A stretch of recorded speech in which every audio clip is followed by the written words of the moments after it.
Hi, this is Paresh Ram Desai, Chartered Accountant from Sankalp Eduventure. This is a small video just for introduction to the stock market technical analysis program, which will be starting shortly. So let us understand the financial markets. What are the stocks and what are derivatives? So just a brief basics about the markets. The financial markets are basically split into two parts where we can trade and invest, which will be the securities market and the derivatives market. In securities, we have got equity shares, then we have got commodities, we have got currencies, and we have got bonds. Whereas in derivatives, we have futures and in options. In options, there are two parts which is called as the calls and the puts. So let us start with some basics about the equity markets and the equity shares. So what are equity shares? Basically, they are long-term financing source for any company.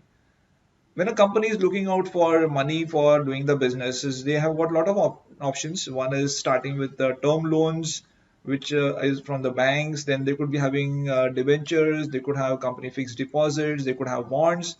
But all those carry a fixed rate of interest. That is, even if they don't make profit, they have to pay interest to the person or the organization from where they are sourcing that money. But there is another way where the company can raise money, and that is through issuing the equity shares. So when a company issues equity shares, the company doesn't have to pay any fixed rate of interest on the money which is sourced from the equity shareholders. So as a equity shareholders, they can pay dividend only if the company makes any profits. So as a shareholder, if you have bought any equity shares from the company, either in the IPO or from the secondary markets, you have got the right to vote. You got the right to get the profits of the company and claim on the assets of the company in case if the company closes down. So you are in short a part owner of the company. Your status is the same as the promoter of the company. Example, Reliance shares, you could be having even one equity share. Your status as a shareholder is the same as the status of Mr. Mukesh Ambani, who is the main promoter, who might be having lakhs and lakhs of shares. Okay, now let us understand what are the different values for the shares. Okay, so the values are basically one is what is called as the par value or the face value, also called as the nominal value. So this is the percentage of the money which is collected by the company, which actually goes into an account called as a capital account or equity share capital account. Book value is the value of the company's worth basically. So book value is the value of the company in terms of the total assets. Okay, so what is the company actually worth? So their worth divided by the total number of equity shares would give you a book value. It's just a rough definition which I've given you. The next is the market value, which is where everyone is interested in, because in the market value is where you can make the money. The Reliance shares, which were at a low of almost 875 in March, had gone to a high of 2,300. So, can you imagine from 875 to 2,300, almost more than 1,400 rupees in a span of around 4 to 5 months? So, that is a type of returns, that is a type of money people make in the markets if they understand the signals or the indications when to buy. So the market value would be the value which is shown in the stock exchanges, which are the two exchanges, the National Stock Exchange and the Bombay Stock Exchange, BSE and the NSE. Now, what is an IPO price? IPO price is basically split into the nominal value and the securities premium. Recently, there was an IPO of Burger King. I'm sure you must have noticed it somewhere. The IPO price was 60 rupees, and in that 60 rupees, the breakup was such that the nominal value was 10 rupees, and the balance of 50 rupees was the securities premium. Now, why do the companies collect securities premium? For the simple reason that these are all existing companies which are profit making companies, and they've got businesses which are all set, and you are joining as a shareholder in a company which is a profit making company. So right from day one, you are entitled to the profits, you're entitled to all the benefits as a shareholder. So this is the breakup, which is a nominal value and the securities premium. Now market price is nothing but the second is the price which is available in the secondary market. So let us say you bought a share of 60 rupees in the IPO, okay, of Burger King, and you want to sell it later on. So when you go to sell, you cannot go to the company and say, okay, see, I want to sell, please take my, give me my money back. The company will say you go to the secondary market, which is the Bombay Stock Exchange and the National Stock Exchange. So there, if you go, you have to go through a broker. You need to have a broker account like HDFC or ICICI or Zerodha or many. There are many of them. So through the broker, you put an order which goes into the exchange, and whatever is the price buyer is quoting for, you can sell your stock at that price. So that is the IPO price and the market price. Now let us see what do you have other than equity. Other than equity, where you can trade is something called as a commodities, where you can actually purchase and sell a futures contract, and in some cases, derivative contracts also. Okay, for example, you have got in commodities, crude oil, you got gold, silver, aluminium, copper, natural gas. All these are on the basis of the contracts which can be bought and sold. So when the price of, let's say you buy a gold contract, the price of gold goes up, and you sell after it goes up, you make money in the commodities market also. Then there is currency markets. Currency contracts are part of the foreign exchange market, which when you buy, the rate at which your bought gets locked. Okay, and it is a part of the futures market. There are options also in the currency markets, and basically this is the part of the futures and options market. This is little advanced study which you'll be seeing in the next level 2 or level 3. So one of the ways the companies or governments raise money is through something called as a bond. These are more secured, but the rate of interest is quite low, sometimes as low as 6%, 6.5%. So it is a part of the debt market where whether the company makes money or not, whether the company makes profits or losses, they have to pay the interest on the bonds. Even same applies for any government also. The government might be taking the might be issuing bonds for certain projects or certain different purposes which the government wants to spend it on.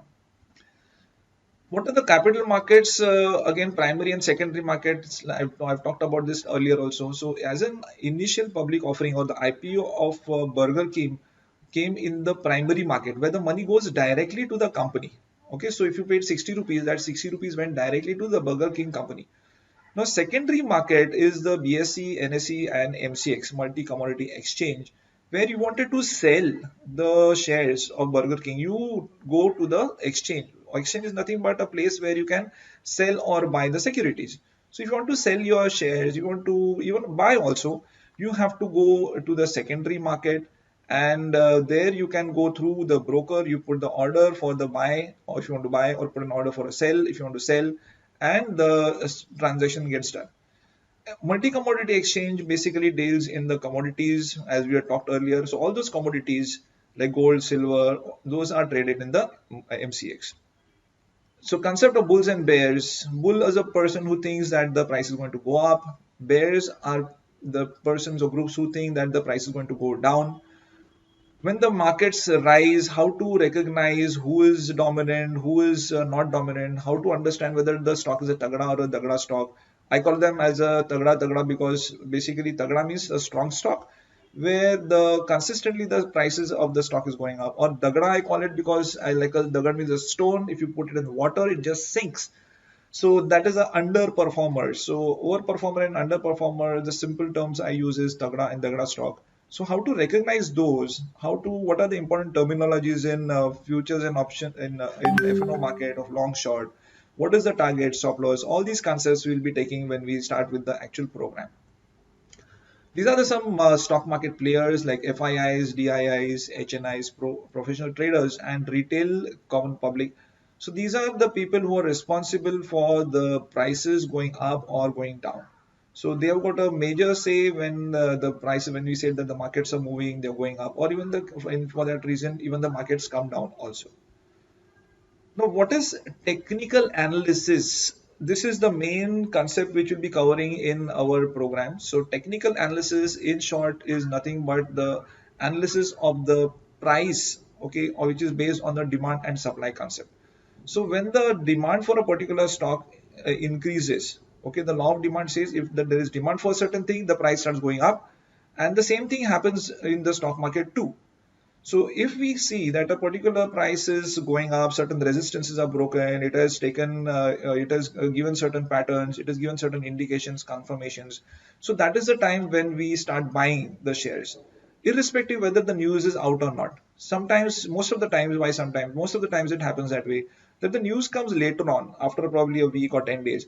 But before that, the price has already gone up. I'm sure you must have noticed that when you go to buy on the basis of any news, the price has already gone up from where it was at a lower level.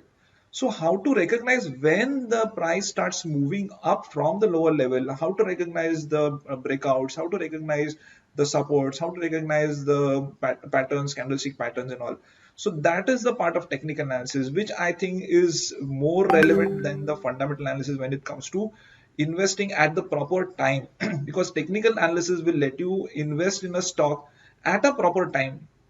Also, you can find out which is a stock which is good for investment or for trading based on the technicals. So technicals, I would say these are all these points which have been given covered more in detail when we take the program. So the candlestick patterns, the candlesticks, tools, indicators, how to recognize those will be taken up in the program. Fundamental analysis is nothing but your balance sheet analysis, profit and loss, then the ratios. That I'm don't take in the level one program. So level one is more focused on how to identify a good stock, number one, and number two, at what level you should be buying. Okay, these are the two main things based on your, and how do you find out that the reward which you get has to be at least three times as compared to the risk which you are taking. Technical analysis, I say, is a backdoor study of the fundamental analysis, because fundamentals come later on and the price has already gone up on the technical charts. Now, these are the charts which you'll be studying. If you see this, these are the candlestick charts called as the Japanese candlesticks, green and red color. There are some thin lines on the upside or the on the above or below the candles. So these are called as wicks. So what is the meaning of these wicks? What is the meaning of the colors? Then what is the meaning of the different shapes? Those that is a study which is called as a technical analysis, which lets us enter at a proper time. For example, if Nestle, which is now today, as we talk, somewhere around 18,000 or so, and that has started from a low level of almost 4 years back, where it was around 6,000 or 6,500. 6,000 was the price somewhere around 2016-17. So from there to around 18,000 today, how could we have recognized, okay, this was the time to buy? So that is based on the technicals. And next time you do how to avoid these dagda stock like Reliance Infra, where the prices has been falling consistently, it is making going lower and lower, and in fact it had gone even below 10 rupees. Maybe 10 years back it was 1300, and today, or maybe just a few months back, it was of a low of even less than 10 rupees. So how to recognize those concepts will be taking up in the program which will be starting shortly. Now, these are the reasons for failure in stock market, and all these two I'll be taking up more in detail. So once again, thank you for watching this video. I might send you one or two more videos related to the understanding the candlesticks and how to see the other indicators or some other software. Do watch those two. Thank you very much, and see you in the program. Thanks.